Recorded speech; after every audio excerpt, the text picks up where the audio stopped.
E aí, nação rubro-negra, para você que me acompanha, vi com a live, teve um probleminha técnico aqui na sala de entrevista. O Felipe Luiz falou agora, o Flamengo desperdiça uma oportunidade muito boa de vitória, com todo respeito ao Fortaleza. Tivemos aquele pênalti, que se fosse pro Palmeiras, vocês já sabem que a arbitragem ia dar, o Daronco deu. Vocês vão prestar atenção, foi uma pergunta minha pro Felipe Luiz.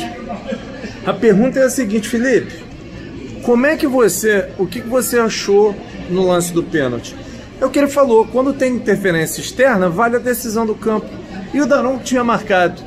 Mas, vambora, o Flamengo se entregou, o Flamengo lutou, mesmo com um homem a menos. Primeiro cartão, não achei que o Pulgar tinha que ter levado o primeiro cartão amarelo. E o Felipe Luiz falou, e bota ele na tela aí. Sua pergunta como um elogio, se você identificou como variações táticas, isso quer dizer que eu tomo, como eu falei, eu tomo isso como um elogio, porque realmente temos muitas variações, temos muitos diferentes detalhes dentro do jogo, dependendo do adversário que temos pela frente. E hoje a minha escalação é simples, fui para cima, simples assim. Vim aqui na casa do Fortaleza, um time que não tinha perdido ainda em casa durante o ano inteiro, continua sem perder em casa, e eu acreditava que a única forma de vencê-los seria ir atacando e tentando ir para cima deles, né? Tentei aproveitar o momento do Plata, que está num grande momento, com a falta do Everton e do Nico voltando de lesão. Aproveitei para usar o Gerson ali, que era mais um volante que também consegue ser mais um homem de ataque, e tentamos explorar mais ou menos os pontos que acreditávamos que poderíamos fazer contra o Fortaleza, que é um time que defende muito bem, que bloqueia muito o meio, e a gente tentou desmontar um pouco essa defesa deles para conseguir machucá-los. Não é fácil, como eu falei, um time que não perdeu em casa, mas não só isso, senão que era o terceiro ou quarto colocado do campeonato, então por méritos próprios, né? Então, não sei se isso explica um pouco a tua pergunta, mas basicamente isso. Sobre a frustração, claro, eu já falei na outra vez, eu nunca, jamais vou comemorar um empate, independente se tiver com um a menos, com 2 a menos, a gente nunca vai para lugar nenhum para empatar. Queríamos a vitória, não foi possível, tentamos até o último minuto, e com o sabor de que sim, poderíamos ter saído aqui com a vitória, mas da maneira que foi, fica aí, o ponto, vamos levar um ponto pro Rio. Direita aqui. Felipe, boa noite. É até injusto cobrar de você, né? Apesar das 3 frustrações, né? O Flamengo empatou com 3 equipes muito fortes, né? Em que poderia ter conquistado o resultado positivo, em determinado momento, até contra o Internacional, estava ganhando no gigante da Beira-Rio, né? E você que só chegou agora, não dá para cobrar 2024, mas 2023 você estava aqui como jogador, 2022 e 2021. O Flamengo em 2019 e 2020 alcança um bicampeonato brasileiro, e quando se imaginava que o Flamengo pudesse implementar uma hegemonia no futebol nacional, que acabou não se confirmando. Em 2021, o Flamengo chega às últimas rodadas sem conseguir brigar pelo título diretamente, o mesmo acontecendo em 2022, e no ano passado, embora o Flamengo ainda tentasse dar uma arrancada nas últimas rodadas. A que se deve isso, né? E como explicar para o torcedor o fato de o Flamengo, um clube, o investimento que o Flamengo tem, com o elenco que o Flamengo tem, não conseguir, durante 4 anos consecutivos, brigar diretamente pelo principal título nacional? Bom, enquanto eu estiver aqui, o brasileiro sempre vai ser prioridade absoluta. Então, eu levo o Campeonato Brasileiro como o campeonato mais difícil que existe, o campeonato onde está a regularidade, onde você passa por inúmeros momentos, passa por data FIFA, viagens e tudo mais, e é o campeonato mais difícil para mim que tem para conquistar, e é um dos que eu mais tive prazer em ganhar como jogador. Me incluo, sim, nessa culpa de não poder estar disputando. Não sei se estamos praticamente, sinceramente, não olho muito a tabela, mas não sei se estamos totalmente fora da briga. Mas eu acredito que jogos assim, contra Fortaleza, contra Palmeiras, contra Botafogo, sim, Inter, são jogos que é possível perder pontos, principalmente fora de casa, né? Isso acontece num campeonato, um grande campeonato disputado como o Campeonato Brasileiro. Jogos contra times de rebaixamento em casa, esses jogos são os que te dão o título no final do ano, entendeu? E esses aí é onde você tem que ter essa regularidade. E simplesmente isso. Como explicar para o torcedor? Ganhando o próximo jogo. Só a única coisa que eu posso fazer é pensar em ganhar do Internacional, que é o próximo jogo.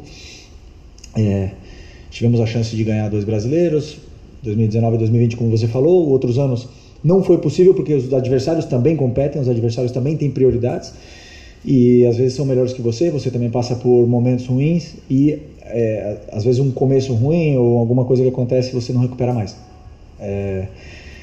Mas repito, enquanto eu estiver aqui, esse campeonato é o mais especial.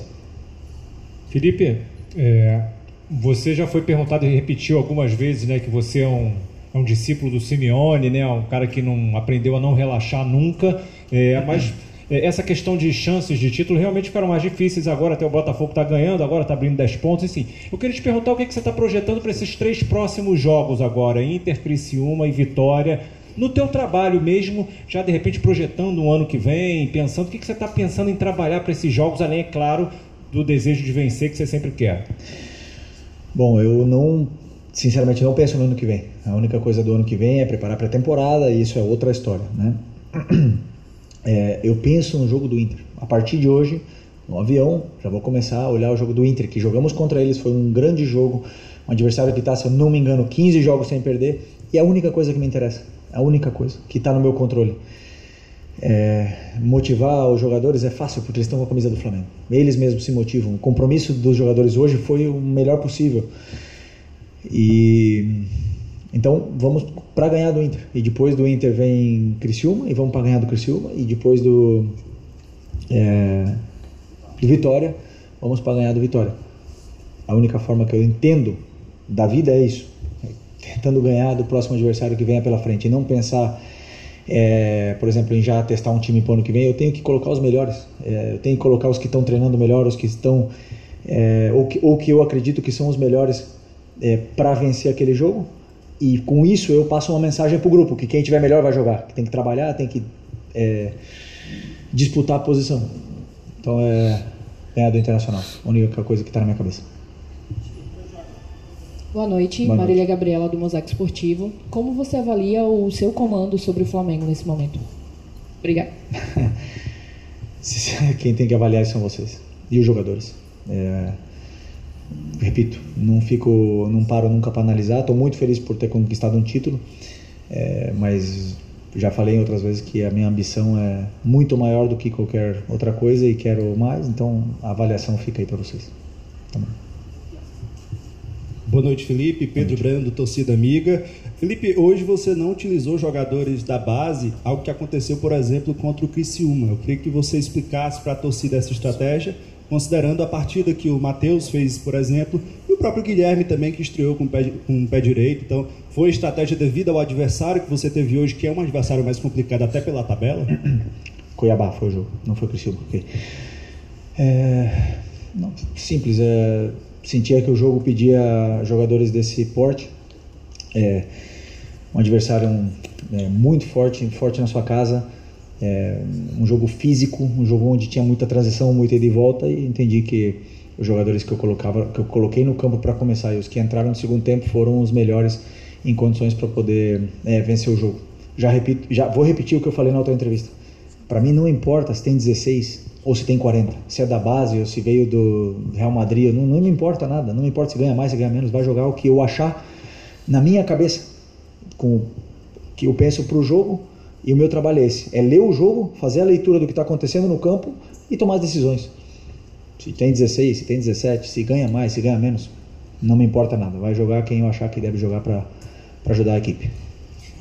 Felipe, aqui à sua direita, apesar de você ter vindo rapidamente para a coletiva, com certeza você deve ter conversado alguma coisa com o Luiz, com o Bruno, sobre alguns lances do jogo e a marcação do pênalti. Você não gosta muito de falar de arbitragem, mas tecnicamente, o que você achou das duas decisões do Daronco, primeiro de dar pênalti e depois de cancelar o pênalti?